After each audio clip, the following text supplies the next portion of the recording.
Hello friends, welcome. Il a dit quelques mots et là, la presse occidentale vraiment s'est régalée. Oh, Vladimir Poutine, on ne savait pas qui va se présenter. Voilà qui se présente. Est-ce que c'était un secret? Il est en guerre. L'opération spéciale, selon ce qu'il dit, mais son pays est en guerre. Et il est le commandant en T, le commandant en chef. Et il y a les élections l'année prochaine.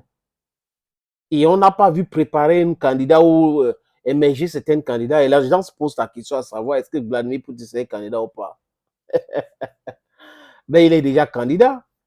Il est candidat et il a déclaré les amis. Et c'est pas pourquoi ça fait mal en Occident. Les amis, je vous suggère d'écouter cet extrait. En fait, c'est un dirigeant du Donbass qui a pris la parole lors d'une cérémonie à Moscou. Et il a parlé. Et il voulait que Vladimir Poutine se présente aux élections parce qu'il ne s'est pas prononcé depuis longtemps.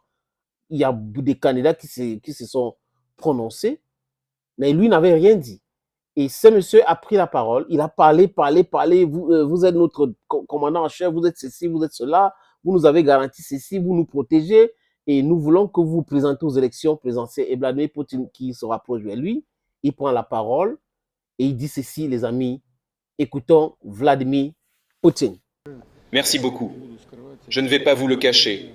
En d'autres temps, j'ai eu des pensées différentes. Mais maintenant, vous avez raison. C'est le moment de prendre une décision. Je me présenterai aux élections présidentielles de la Fédération de Russie. Voilà, c'est Vlado qui parle. Calmement, sûrement, il dit des choses clairement. Il sera candidat aux élections présidentielles de son pays. Du moins, en Russie, il y aura des élections présidentielles. Mais de l'autre côté, Zelensky a dit quoi? Pas des élections. Et vous voyez que les Occidentaux sont dépassés par les événements. Donc, ils sont dans leur mensonge et ça n'arrive pas, ça ne prospère plus, leur mensonge. L'Ukraine devrait organiser des élections l'année prochaine. Zelensky a dit qu'il n'y a pas d'élections. Il y a des gens en Ukraine qui ne sont pas d'accord avec Zelensky. Le maire de la capitale Kiev, Klitschko, a dit que Zelensky est en train de payer de ses erreurs. Quand Klitschko dit ça, d'autres personnes sont en train de dire la même chose en Ukraine. Vous comprenez qu'il y a un problème grave. Mais bon, les Occidentaux n'aiment pas trop parler de l'Ukraine. Vous savez que dans les narratives, ils soutiennent aveuglément l'Ukraine. Et quand vous soutenez quelqu'un aveuglément, vous ne pouvez pas réfléchir. Vous refusez même de réfléchir. Et c'est ça qui est en train de les amener vers les destructions, autodestruction. Parce que quand vous parlez, vous devrez vous écouter. Mais quand vous ne voulez pas vous écouter, vous prenez vos mensonges, certainement, ou vos narratives, des choses que vous avez dans vos têtes, à la vérité. Alors que la vérité est tout autre chose.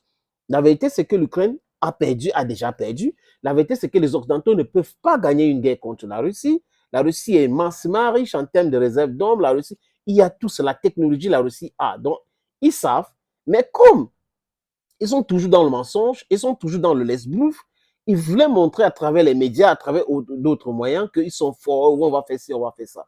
Voilà Poutine qui va aller aux élections. Et c'est un secret des polichinelles, les amis. Il va gagner ces élections-là, il va revenir plus fort et continuer à affaiblir les Occidentaux. Vous avez vu qu'il est allé, il était à l'Arabie Saoudite et à Abu Dhabi avec les chasseurs, les avions de combat. Et même son avion, les amis, son avion, c'est un avion antimissile. Donc l'avion, là, on ne peut pas détruire ça comme ça. Vous voyez un peu? C'est à l'instar de Air Force One. Donc voilà les deux pays qui ont même des avions vraiment, l'avion Air Force One de président des États-Unis d'Amérique. Les autres pays qu'on parle là, les Européens sont des dons de la face.